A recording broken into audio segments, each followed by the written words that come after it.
திருமாவளவன் திருச்சியில் சந்திச்சோம். அவர் எதிர்கட்சி கூட்டணி இருக்கக்கூடிய சூழ்நிலையில நண்பர்களாக சந்திச்சோமா இல்லை வேற எதனா? அதாவது ஆளுங்கட்சியாக இருக்கிற திமுக கூட்டணியில் ஓட்டை விழுந்து விட்டது என்பதைத்தான் இப்போதுக்கு என்னால் சொல்ல முடியும். இது முதல் கட்டம். அடுத்தடுத்த கட்டத்தை நீங்கள் பார்க்க போகிறீர்கள். நான் உங்களுக்கு ஒரு அடிக்கோடிட்டு காட்டியிருக்கிறேன். திமுக கூட்டணியில் ஓட்டை விழுந்து விட்டது. நட்பின் அடிப்படையில் அந்த சந்திப்பு நிகழ்ந்தது, அவ்வளவுதான். அண்மையிலே ஒரு நிகழ்வில் நாங்கள் பங்கேற்கக்கூடிய ஒரு வாய்ப்பு அமைந்தது.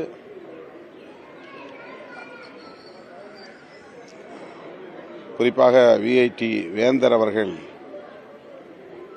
ஒருங்கிணைத்த நிகழ்ச்சியில் நாங்கள் பங்கேற்றோம். அப்போதுதான் அவரோடு எனக்கு அறிமுகம் கிடைத்தது. அதன் பின்னர் திருச்சிராப்பள்ளியிலே நாங்கள் மதசார்பின்மை காப்போம் பேரணி நடத்திய சூழலில் அங்கே ஒரு தனியார் விடுதியில் தங்கியிருந்தோம். அவரும் பக்கத்து அறையிலே தங்கியிருந்தார். எனக்கு ஒரு புத்தகத்தை அவர் பரிசளித்தார் அந்த சந்திப்பின் போது. அவ்வளவுதான். விடுதலை போரில் சீர்காழி என்கிற ஒரு புத்தகம் அவர் எனக்கு வழங்கினார். பலரின் முன்னிலையில் நடந்த ஒரு சந்திப்பு, அரசியல் ஏதும் பேசாமல் நடந்த சந்திப்பு.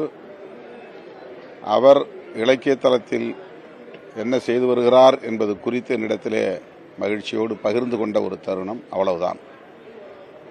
அவரும் அரசியல் பேசவில்லை, நானும் அரசியல் பேசவில்லை. அவர் இப்படி சொல்றதுக்கு காரணம் ஒருவேளை உங்களுடைய கூட்டணியில சலசலப்பு உண்டு பண்ணுன்றதுக்காக சொல்லாருன்னு நீங்க எடுத்துக்கலாம். அது எனக்கு தெரியாது. அவர் ஏன் அப்படி சொன்னார்னு தெரியல. அதுக்கு அவர் தான் மீண்டும் விளக்கம் சொல்லணும். 2026 சட்டமன்ற தேர்தல் ஆட்சியிலும் பங்கு விசிக முன்னெடுக்கும். இதுக்கு நான் ஏற்கனவே பலமுறை பதில் சொல்லிவிட்டேன். இப்போதுள்ள சூழலில் அதற்கான ஒரு